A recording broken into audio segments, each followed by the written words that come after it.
Yeah, Mike. Mike Pirie, are you there? Hello, I'm here. Yes, Mike is a plant systematist and easily distracted Erica specialist with a serious case of Germanic language confusion. He's a PhD at Utrecht, postdocs in Zurich and Stellenbosch, and a good few years at Spezielle Botanik in Mainz. And since last year, he's a curator at the University Garden at Bergen, Norway. Mike, the floor is yours for the next 10 minutes. Thank you. So let's see if I can sort this all out. I'm going to go into presentation mode somehow. And then, oh no, I'm going to have to get back to Zoom somehow or other. That doesn't work. Okay. So I can share my screen first, presumably. Share screen. I'm going to go for screen 2. Share. Yes, we can see it. It works, Mike. Slideshow. All right. So I've killed enough time already. Thank you very much for the invitation to talk about this, or at least for putting up with my suggestion to talk about this subject. And it might feel like a bit of a kind of a niche thing for many of you. Might not immediately see the relevance depending on your general activities. But I'm hoping that we're going to bring up a few general the challenges that will particularly to do with data standards that will apply to some other bringing information into our databases in general that will give us some food for discussion later. So data entry. Now, when in the good old days, when I was doing my PhD and we would head off into the wilds of Bolivia with our notepad and pencil and SLR camera and hope that our notes were not washed down the Amazon and that our slides would not be overexposed and would come out all right in the end. So this was a kind of a very manual process of getting the data from our collections and writing it down, possibly putting it into an Excel spreadsheet, and then finally maybe importing it into the database when we get to the end. But these days, we've got these things, smartphones, and this has kind of changed the world around us to a large extent. And there are now a whole bunch of tools which will allow us to ease this process and automate parts of it. That's and you're probably already aware of them, but maybe only as plant identification aids. So there's things like PlantNet and ObsIdentify, and the one that I'm going to talk about is iNaturalist because I'm most familiar with it, but they go a lot further than just offering automated identification of plants. They actually are a means to document all sorts of information about an observation in place and time, and to bring that with you and use it elsewhere.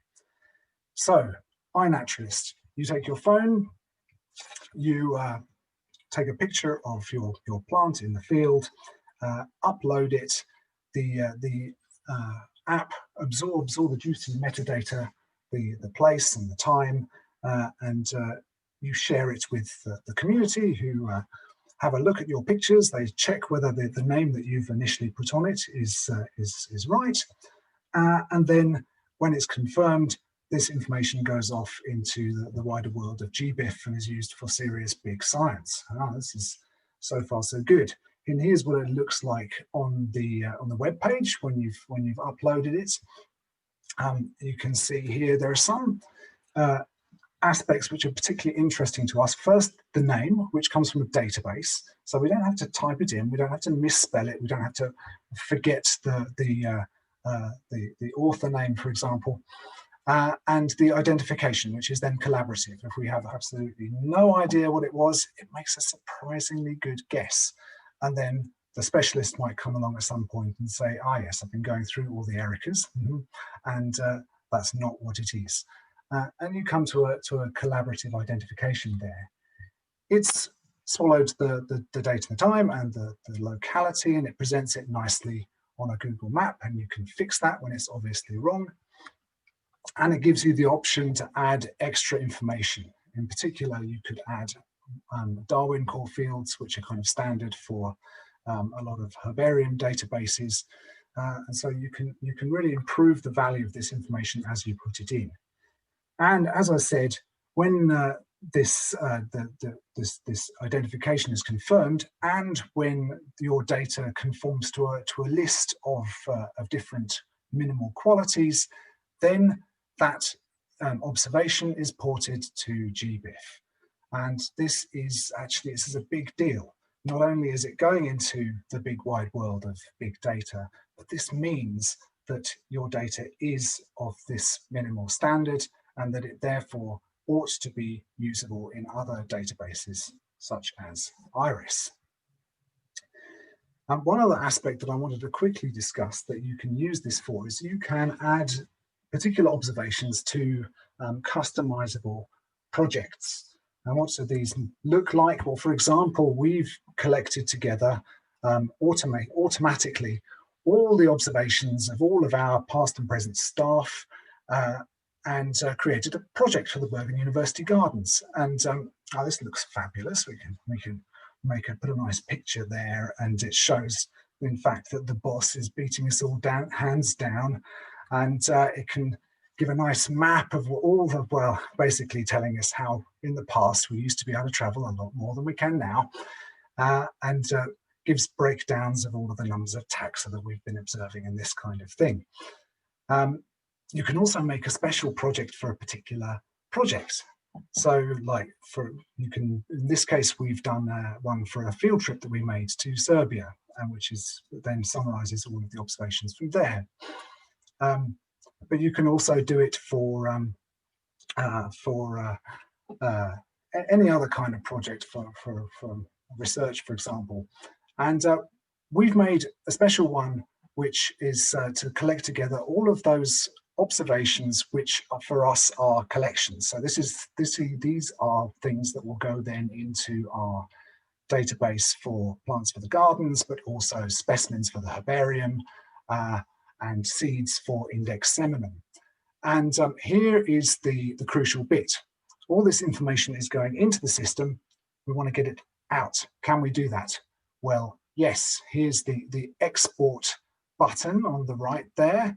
And it gives us all sorts of options for selecting what of all of the data is in there we want to send out. It's just a matter of ticking on all the boxes. And then we get a text export. This has been all joy so far. This is where the tricky bits start coming in. First, we get some trivial stuff, which anybody with a decent hand for computers are going to be able to deal with more or less immediately. The format isn't quite what we would want. So you might want to split up genera and species, for example. And then you have to manipulate it, and you can't avoid the damn spreadsheet in this case yet. There are some less trivial problems that are associated with this, and one of them is to do with the kind of community, citizen science, social aspects to iNaturalist, which has caused them to hide their taxonomy. Basically, they don't want iNaturalist to turn into a nasty shouting ground for taxonomists. And so there is a community developed classification under the hood. And there are various people as allocated as curators somehow or other, and are fixing this all up. And but they don't show it. You have to kind of follow a link. Go through it first from the taxonomy details, and then finally it links you to the database, where the original name came from, and lo and behold, the author name for the taxon you're interested in. In the export, you don't get that. You get an iNaturalist code, which will probably lead you there, but otherwise you don't see the author name, and this is potentially a real problem. So I'm going to, I should probably sort of describe what this problem could be. I mean, you can imagine it's fine if you've got a species where the name is completely unambiguous, right? So if this one particular combination has been described once and it always refers to this one plant and everyone agrees what it is. Now that's fine. But for example, if you've got a synonym where the same combination has been used with different authors, you can have valid names which have actually different plants but may be confused at that point. This is the point at which, having divorced the epithet from its author, you're in danger of importing the wrong plant into your database inadvertently. Mike, your time is up. I don't know how much more you... I'm down to my questions. So I see it was 10 rather than 15 minutes. I'm glad I spoke fast. So what I would like you to discuss in the breakout rooms. First, other people will have experience of different other applications that do similar things. And if they've got experience about this and see pros and cons of different platforms, it would be great to hear about this. The second is, if people are already convinced that this is a fantastic way to go, and whether there would be a call for import tools that will take the output from whichever of these programs and bring it directly into Iris, for example. This issue with the names, whether people have got protocols. I mean, this in particular, it applies to where you're importing a species that you've never had in your database and you need to bring in a new name. And this is the point at which you suddenly have to do all this homework. And and where the potential for error comes in. And this leads to the final question, which is, given that we're all currently kind of maintaining our own taxonomy databases, more or less for our collections, whether there would be a call then for a centrally organized taxonomy database that could speak to data import from different sources, not only then from iNaturalist, but from other sources, and remove at least some of the parallel work that we're doing at this stage. Yeah, and now I should absolutely shut up and say thank you. Thank you very much, Mike. Great. So, also lots to discuss, I guess. We'll move again into the breakout rooms. But before that, I wonder, are you curious to know who is using iNaturalist or another platform? Can we do that Post-it exercise before you go to the breakout rooms? Give me some sign. Mm-hmm. Okay, let's do the Post-it exercise.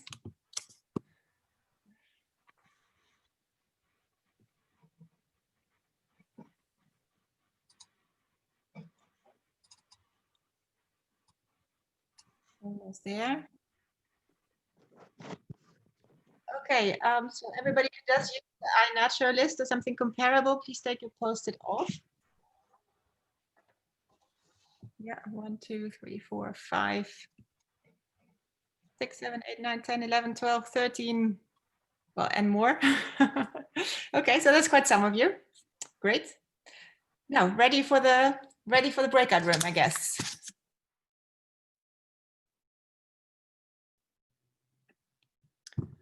Well, Courtney, it's amazing that you were able to participate for such a long time with having a small baby in the background. I do have help. Yeah, it's not just me. You can see him right over there.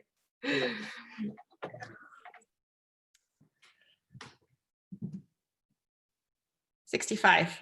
I think we're all back, I guess. So, welcome back, everybody. Well, we'll see if it worked for all of you, the Jamboards. I heard from Reino that there were some difficulties, but we'll see what you made up of it. Room 13 with Reinoud. Okay, I'm sorry. It's I was hoping I could blame somebody else than myself, but I saw that everybody else managed to run the Jamboards except me. So I will just have to do it from paper. So the first question: pros and cons of several platforms. There were two remarks in our group. First one was some of us use PlantNet for cultivated plants. And another thing that occurred to me is that it seems that in different parts of the world there are different platforms more active, which are with a more or less active community. So it makes sense to first make a decision about first look at what kind of material you're looking at, and then choose the platform that is most suitable for it. So it actually makes a lot of sense to be able to handle several platforms and not choose for one. I think that's as well a conclusion of that. Second question was the demand for import tools from this type of information from platforms. That was a very question that we really like the way that question was formulated, because it enables a very short answer, and the answer is yes. Third question is, do we need protocols for incorporating new names? And actually we didn't really understand what exactly was meant with that, so we skipped to the next question, number 4. Is there a need for a common taxonomic database? And on one hand, yes, it would be great if we could simply select a name rather than doing the taxonomical decision-making work ourselves based on manually based on several databases. And there are actually these kinds of database platforms doing that for us, like Catalog of Life. But on the other hand, there are a lot of errors as well in these kinds of lists. So not being in full control of your own taxonomical list feels a bit unstable, I suppose. So yeah, pros and cons. I think that's it. Thank you. Thank you very much, Reinoud. Rob, room number, what is it? Room 14. Hi. We've had some experience, and we were concerned about hardware issues, screens in the sunlight, batteries, hardware being stolen. These are all things that we've had experiences with trying to fulfill this kind of work. But not in the last 15 minutes, hopefully.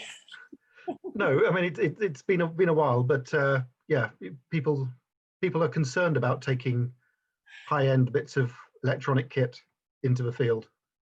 No, sorry, I was distracted because I thought this was an introduction to why you couldn't do your discussion in the last 15 minutes. Hardware stolen, screen. No, no. This is yeah. Particularly, I had a researcher in Argentina who was sitting with a tablet. He'd collected 2 months worth of field data, sitting on the passenger seat of his Jeep, and 2 guys on motorbikes came up alongside the passenger seat, pulled a gun, and smashed a window, leant in and took his tablet, and we lost that data. So it does happen. We like the idea of the apps because they can grab the basics. They've got good cameras which will pick up a good photograph. That photograph is GPS recorded. You get the community buy-in for the identification, which is great. We were concerned about connectivity to mobile networks. As soon as you start getting out of the urban areas, the quality really drops off. And that seems to be a problem across the four countries we were from. In our little group, everybody thought it was unique to their own country until they started to say it out loud. Import tools, we'd be worried about the quality of the data. Coming straight into the database, we would like a staging area to be able to check it. The protocols for importing new names is incredibly problematic. We were given an example of how one plant differs in its accepted name between 2 different states within Australia. So how are we going to, if it's problematic between states, let alone countries, let alone research groups, it can be a real problem. The last thing, the need for common taxonomy database, I thought was being addressed by the World Flora Online project, which is an ongoing project to produce a standardized checklist of plant taxa. So there we are. That's a quick run through of what we did. Thank you very much, Rob. Abby from room 15, what did you come up with? Hello. So in my group, most have used iNaturalist and not other platforms. I myself have used it several times to monitor a population over our naturalized area. So, and also a lot of people use it for wildlife watching. So it's been a really easy tool to train others to use because it's a widely used for not just plants in our area. Demand for the import tool, yes, very exciting. Nice, short, simple answer as well. And then, but we also talked about how we've had challenges with data import and making sure that it's having that checkpoint was also something I think our group would agree with. And then protocols for new names, we all kind of discussed on, we have very limited specialized staff that kind of monitor and keep up with or do their best to keep up with name changes. So that's kind of been the task of few in our group. And then we also use resources such as web resources, and the web link within IRIS-BG. It has those shortcuts for a lot of those that we are our favorites that we like to go to quite often. And then for the need for a common taxonomy database, it's a similar answer is kind of how we're already addressing that issue within our group. Thank you very much, Abby. Is there anyone else who would like to add something to this? Comments, ideas? I just kind of adding on to the common taxonomy database. I mean, obviously, that's it is a difficult one. In an ideal world, we would all like that. How we've in Cambridge, kind of what we're doing at the moment is kind of standardizing our taxonomy on Plants of the World Online. But obviously that, these different sources change over time. But what I've kind of become increasingly aware of is a lot more of these online databases like GBIF and Catalogue of Life and Plants of the World Online have got APIs built into them. I can see the kind of a lot of merit to be said in building in automated imports using these APIs, so we can just grab a name and select your source, your chosen source for that name, grab the name, and then it imports a whole stack of data just to speed up, because importing and managing your plant data is name data can be very time consuming. So I think there's an opportunity there for further development. Okay. Thank you very much, Pete. So, Mike, where are you? Here. Mike, I'm curious to hear from you how it was to hear these reactions and all the thoughts which came up in the breakout rooms. Yeah, this was very interesting and encouraging, I suppose. Apologies, of course, the children are now take this moment to start shouting in the background. Yeah, I don't know what to add. I mean, just to clarify, I suppose the database issue.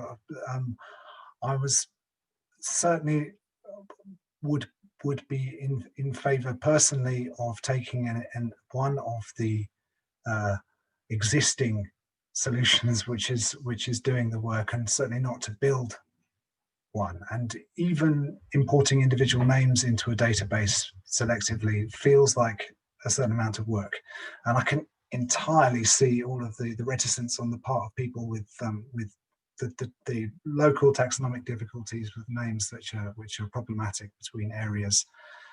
We have a particular issue, which is that we've got a gazillion different cultivars in our database which just don't feature in species level databases. Our folk have argued against that because they want to keep their own special information in our database. But it does demand that everyone attacks these problem issues independently, and there's such a lot of work and specialized work that needs to go in, and if we're repeating it endlessly, there must be a better solution. Thank you very much, Mike. on that word, there must be a better solution. Let's have a break.